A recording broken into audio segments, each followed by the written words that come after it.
هلا 100 هلا الضيوف والمعازيم الكرام يا 100 هلا حطاط وعقل ختياري وشباب شباب وصبايا يا هلا.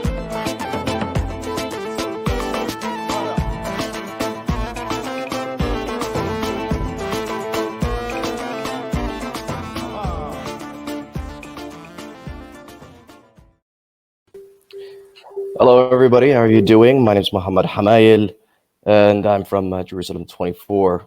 Over the last 40 years, Mr. Uffe Elbæk has been central in Danish public life when it comes to social and democratic innovation, value-based entrepreneurship, and meaningful leadership.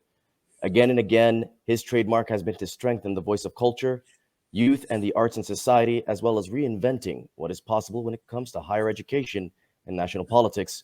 He's the founder and former principal of the Leadership Education, the Chaos Pilots, former Minister of Culture, founder and former party leader of the Green Party, the Alternative, and today he represents the Independent Greens in the Danish Parliament. As a member of the Foreign Affairs Committee, his focus has been human rights issues in Palestine, Poland, Turkey, Russia, and China. He's also a popular international speaker and board member, as well as a columnist and author of several books. He recently published his own memoir to critical acclaim. Among the awards and honors he's received is the Knight of the Order of Dannebrog. Hello, Mr. Uffe, how are you doing? I'm fine, even if I had a surgery at my dentist last evening, so maybe I'm speaking a bit blurry, but that's because of that surgery. Well, it's a pleasure to have you here. Before we move on to some of the questions some of our guests have, we want to start off with your own visits to Palestine. You have been to Palestine before, and what is the difference that you felt between what you saw in Palestine on the ground and what people saw on social media platforms and in the media and in the news? Of course, the big difference from seeing stuff on the social media and see the stuff in the news and then being on the ground is a very emotional experience. For me, the visit to the West Bank was maybe one of my most important visits, international visits, because it, on a very deep and emotional level, it changed, my view on the whole conflict between Palestine and Israel. And before the visit at the West Bank, of course, I've always been standing on the side of the Palestinian people, but to see it and to smell it and to understand it and to speak with people who has experienced the suppression of the Israeli government's policy, that was a completely change maker for me, and it became completely clear for me that Israel is a apartheid society, and that has colored my work in the parliament since, and I've been a very outspoken advocate for the Palestinian people's rights, and it was a very, very important visit, and I think that what I'm saying now is a bit banal, but sometimes the banal stuff is the important stuff that one thing is to read about conflicts in the world or to see it in film or in the news. Another thing is to be on ground, and that was a big difference for me. Yeah, indeed, the devil's in the details, as they say. You're also in this new age of social media, this new age. Yeah, but maybe I would like just to make one more comment. Please do. On the first question, and that is that for me, when I was visiting the West Bank and talked with both young people and elected politicians and journalists and activists and even former soldiers from the Israeli army, it became very, very clear for me how sophisticated the suppressions are, and the way Israel is dealing with the daily life on the West Bank is that they're destroying all opportunities for the Palestinian people to be a people and to be a society and to be a nation. And that was heartbreaking for me to see how sophisticated the suppression was. It was very direct suppression, but then there was also suppression just how to shut down electricity or water supply. It was everywhere, and that was the big difference for me.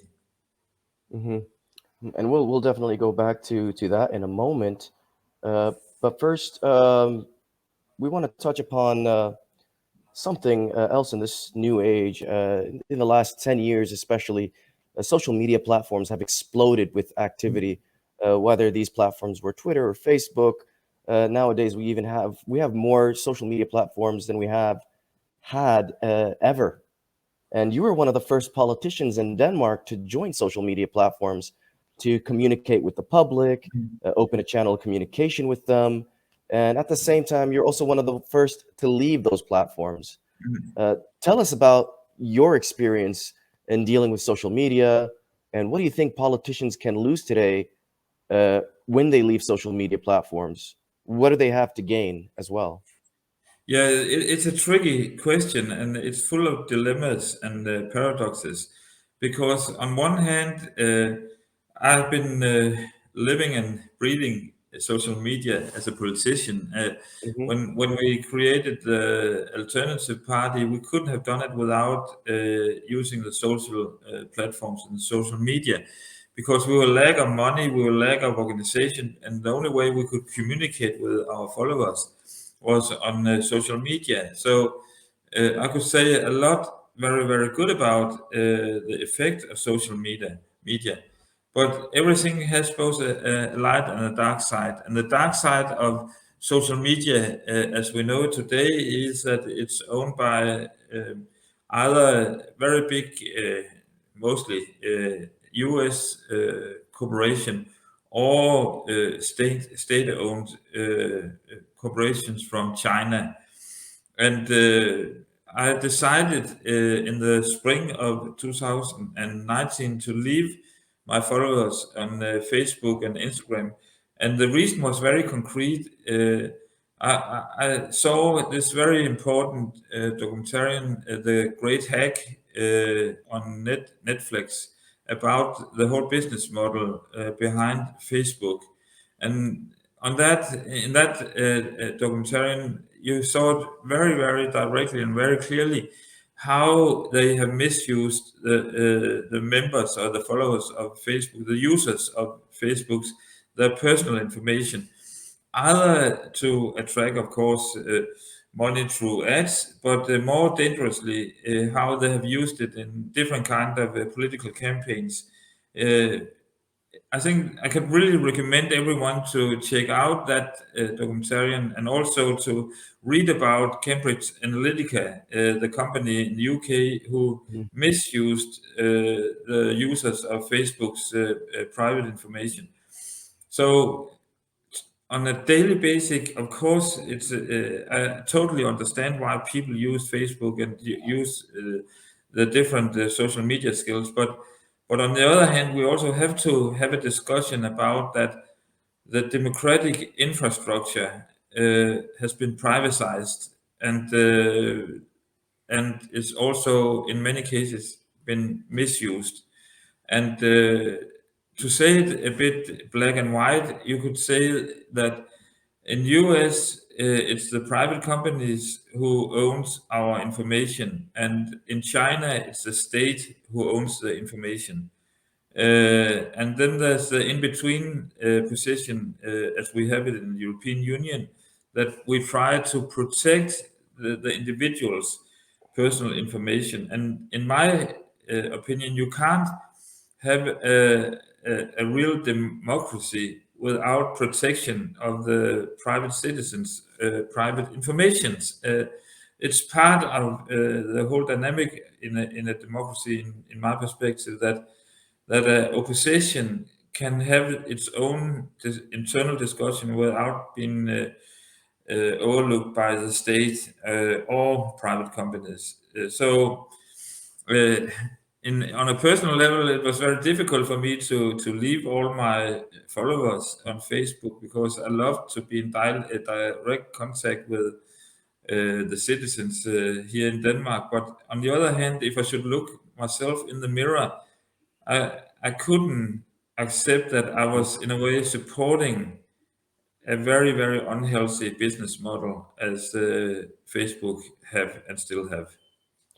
Indeed. And there's a lot of talk about democracy and social media in the United States. For example, during the reign of the 45th president, Donald Trump, there was a lot of talk about how there should be a border between certain politicians and the people. And this all comes into a greater discussion on these platforms, and how can we create these platforms where people's voices can all be heard without discrimination, without marginalizing minority groups, and on current affairs and issues across social media platforms, and protect democracy. I didn't hear the last part of your question, but in the perfect world, and what I would really have, I still hope for, and actually also work for, is that it's possible to, on a global scale, to create social media platforms with a high ethic value system. And I see this conference and this initiative which you have created here as part of a much larger movement around the world right now, that a lot of activists, a lot of civil society organizations, and also political parties and even companies try to figure out how can we create a common space where we can have these important discussions without being misused by either the state or private companies. And I would like, if somebody, I'm too old now, but I would like somebody else to have this ambition, how to connect the dots, all the good dots around the world, and figure out how can we together create a media platform and a dialogue platform that support positive change, both on a local level, but also on a global, international level. And I hope that your initiative could be one kind of an example of how stuff can be done in another manner, and with a healthy, ethical, support Yeah, system. I And agree. And yeah, please no, do, please please. continue. I was going to say, I agree. And just like in an actual democracy, democracy is also protected with active citizenship and citizenry. Maybe the same also applies to the online presence as well. Mhm. Yeah, for sure. And I think that the good story when it comes to social digital activism is that just in the last couple of years, we have seen some very, very inspiring example how especially young people have been using social media in the battle for democracy and human rights. Personally, I've been following very closely how the young people of Hong Kong has used social media in the fight against China. And if you read into my CV and what has been written about me, then you know that I have an arrest order hanging over my head from the Chinese government, because I so actively have supported the democratic movement in Hong Kong. But what fascinated me with how the young people on the street was using social media in Hong Kong, especially in the fights in 2019, was that, first of all, the matter was, of course, the whole situation was extremely serious and tough. But at the same time, they were able to use a very nice combination of social media and a very artistic cultural voice. So they used it to communicate the message in a very, very emotional and very, very inspiring way. So I think that we have to learn from the best. And one example is your conference here. But I think that you should look out into the world and see that people are many places right now are experimenting with new types of social media platforms. And maybe at the end of this little speech, maybe I should mention, for me, a very inspiring example and ambition is from the UK, where there's a group called the Alternative UK. It was inspired by the project I was involved in Denmark, but they have created a new platform called Planet A. And the way they communicate and the topics they look into is very, very inspiring.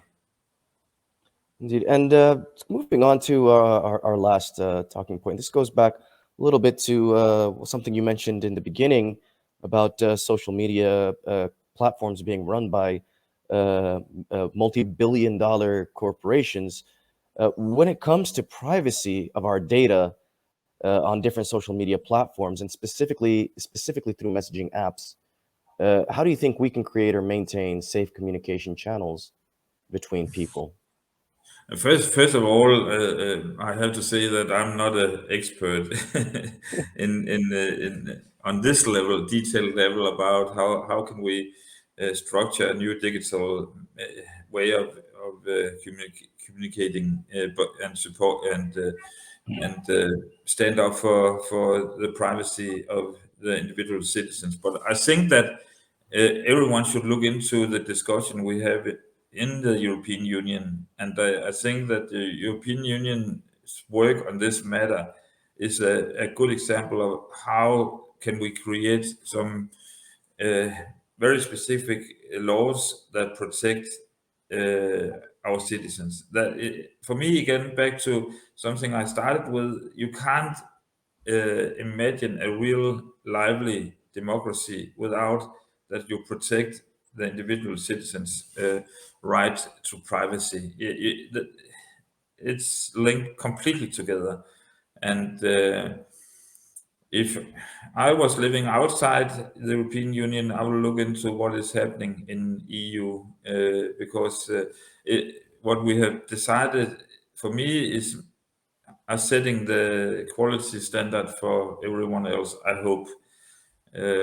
We all do. We're almost running out of time. Yeah. We have about a minute or two to. Did you have anything final to say to, the people watching this, the people at home who are listening to us talk about digital rights and whatnot? Yeah, I think the most important for me to say is that for the people living on the West Bank, but also in the region, is that even when you sometimes feel very alone, I can imagine that you feel alone, then you should know that we are a lot of people all around the world who's both listening, seeing, and feeling with you guys. And we try to use our position where we are living or working to raise the agenda and support in a very practical way, but also on a law level way, that justice will happen. And that's at least what I will do from my position in the Danish parliament, is to stand up for the Palestinian cause. Thank you very much for your time, Mr. Uffe. And this was a very pleasant time to speak to you on these important topics.